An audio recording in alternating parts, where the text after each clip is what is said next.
Ladies and gentlemen, welcome. Now we are going to do this example. We are going to find the volume of the region bounded by x equals 1, x equals 2, y equals 0, and y equals 1 over x when rotated about the line x equals 5. No, I'm just kidding.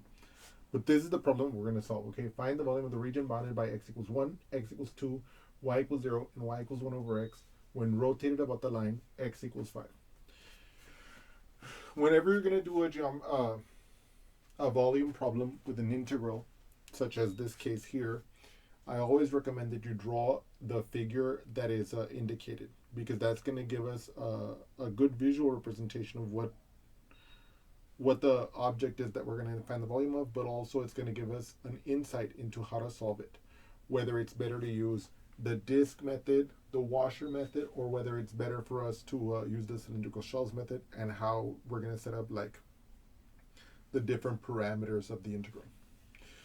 So let's get started. So in this particular case, look at this.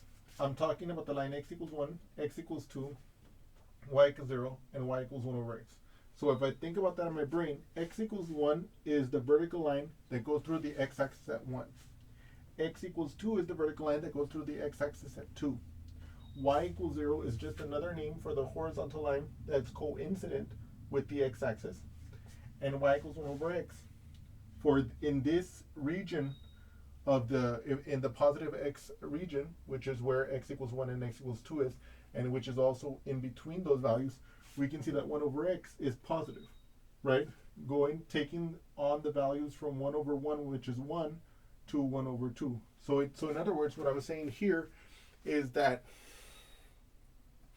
we can see that to graph this region, we only have to look at the the first quadrant, okay? And moreover, if we want to plot the vertical line x equals 5, we also only have to look at the first quadrant. So with all those figures, and not only that, but we can also think about like how much of the y-axis we need to draw and how we need to draw it. So let's say 1, 2, 3, 4, and 5, right? And then here, let's say 1, 2, 3, 4, and 5, whatever. Now look at this. The line x equals 1 is this vertical line here. It's the vertical line that goes through x equals 1. I'm just drawing it dotted here so that like it doesn't like I'm drawing it dotted just so we can see where it is. What about x equals 2? That's this vertical line here. Okay. The y equals 0, that's gonna be coincident with the x-axis, so we can think about it as being on the x-axis. And y equals 1 over x, we know that 1 over 1 has the value 1.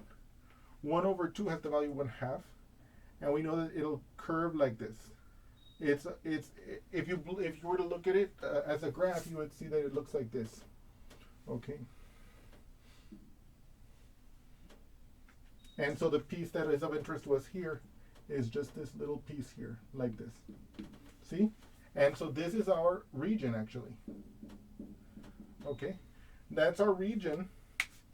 And we're going to rotate it about what? We're going to rotate it about the vertical line, which is given by x equals to 5. And so I'm going to draw that vertical line in blue for our attention. And I'm going to rotate this object like this, right?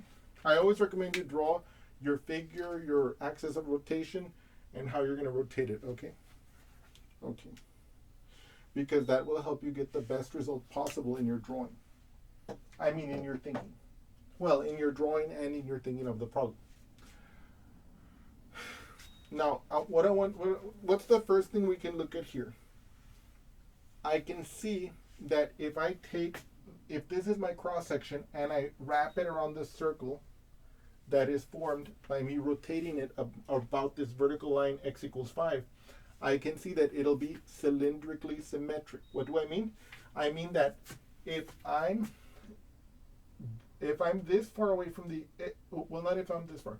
If I'm any given distance from this axis of rotation to any point in my region, the height of that, the height at that distance from the axis of rotation, no matter where I am along that region, will have the same height, namely the height of the f at that x value there, right?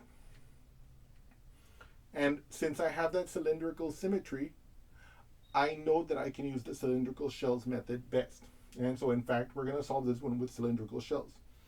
Okay, let's do that together. So let us first write down our cylindrical shells formula. What is our cylindrical shells formula? The volume is equal to the integral from a to b of 2 times pi times our radius of x times our f of x dx. So the first thing I want to do is, I can see that my region that I'm going to rotate about that axis goes from the x values goes from the x values 1 to 2. So I know that in terms of my integral, my a is going to be 1 and my b is going to equal to 2. Okay? My f of x is not in question here. Okay? My f of x is going to be this height, okay? And so it's going to be f of 1 over, it's going to be 1 over x. Now, this particular example, I wanted to give it to you because this is one of the examples that will let us see how we're going to form the r of x. Look at this. If I'm at x equals 1, what's the radius to my axis of rotation? 1, 2, 3, 4. You see that? It's 4. And if I'm at 2, it's 1, 2, 3. How can I get that? Aha. In this case, 5 minus x will give me, if I take 5 minus 1, I get 4. 1, 2, 3, 4. And if I get 5 minus 2, I get 1, 2, 3. So my claim in this case is that my r of x is going to be 5 minus x. You see? Because if I use the x values 1, 5 minus 1 is 4. That's exactly the radius I have there. And if I use x equals 2, 5 minus 2 is 3, and that's exactly the radius to my axis of rotation. You see? And so the r of x for any x in here will likewise give me the correct distance from that particular x value to the axis of rotation. Okay? Okay. Let me see if I can justify that for you in any other way. Stand by, please.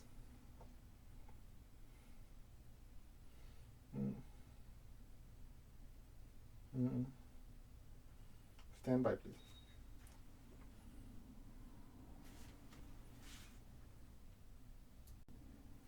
In any case, as we see more examples, you'll see how to make this radius function. Okay? And so let me save it down here so I can set up the integral. So my r of x is going to be 5 minus x. But the most important thing I want you to realize is this. What these terms mean in terms of the picture that we drew and how our picture helps guide us. Okay? Yes, that's because that's extremely critical. So now, with these facts laid out before us, we are now in a position to set up this integral. By the way, another thing I want you to notice as I'm doing this problem is that I write down my formula first, then I plug in, but also I make my list of what I'm given and what I need to find. And I always draw my picture first.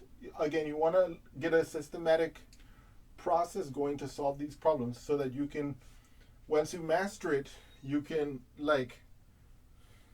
just do it instantly, with, I don't want to say thoughtlessly, but with less insecurity about what this place is going to be, what that piece is going to be, and so on.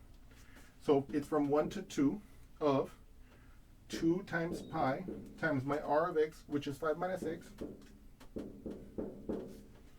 times my f of x, which is 1 over x, dx. So now, first of all, I can factor out this 2 pi, and I can distribute the 1 over x in here. So this is going to be 2 pi times the integral from 1 to 2 of 5 over x minus, what's x times 1 over x? 1 dx. Okay? So now we're going to continue this calculation up here. Okay?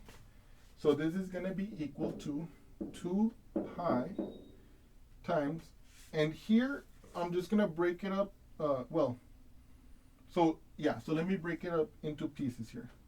So this will be the integral from 1 to 2 of 5 over x dx minus the integral from 1 to 2 of 1, which I can write it as 1, and then dx. Okay. The integral of a difference is the difference of the integrals. Okay. Now I'm going to make a brief aside here to remind you of an important fact. What fact is that?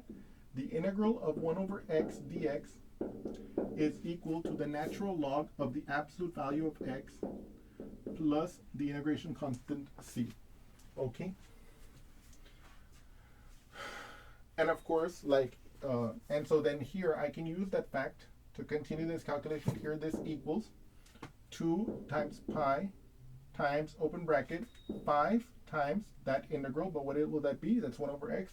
So it'll be, or we can say, open parentheses, 5 ln absolute value of x, close absolute value, evaluated from 1 to 2, then minus, what's the integral of 1? The integral of 1 is just going to be x in this case. So it'll be x evaluated from 1 to 2, and then close bracket like this. Okay? So now, let me see here. By the way, okay. You guys might be thinking, so let me be a little bit nitpicky here in case I have any of you who are nitpicky, and of course you deserve to be nitpicky so that you don't have any questions about how I got from here to here. So let's say I'm going to integrate 1 to 2 of 5 over x dx. What am I really doing? Well, first of all, I know that I can pull the constant out. So it's 5 times the integral from 1 to 2 of 1 over x dx. Then I can replace this expression with this expression, but because it's a definite integral, I don't have to worry about the constant, and I'm going to evaluate whatever the antiderivative is at the top and at the bottom. So I rewrite this as 5 times, open parentheses, what's the integral of 1 over x? It's going to be the natural log of the absolute value of x evaluated from 1 to 2, like this. Okay? And then I'm going to do that evaluation right now. But in other words, what I wanted to do is I wanted to make sure you saw exactly how I got from this step here all the way to this step here. Okay? So I kind of skipped this step, but I didn't want you to skip it in your brain, or I wanted you to see what I did so that you didn't feel like, oh my God, David's skipping all these steps and I don't understand what's happening. Because you guys deserve to see everything in this case. So now let us continue here. So this will be 2 times the pi, open parentheses. I can pull this 5 out, so I can say 5 times what? The ln of 2 minus the ln of 1, and then minus, and then the x evaluated at 2 minus the x evaluated at 1, like this. Okay? Now, we know that the natural log of 1 is 0. So this goes to 0. Okay? Gone. What's 2 minus 1? That's going to be 1. So I'm going to be left with 2 times pi, open parentheses, 5 times the ln of 2. And of course, since 2 is positive, we no longer need the absolute value. Minus, because of this minus, and then 2 minus 1 is 1, so minus 1, like this. And so this is my exact answer, okay? This is the volume of this region when it has been rotated about the axis x equals to 5, okay? I hope that you've enjoyed this example, and I look forward to see you again soon. Thank you.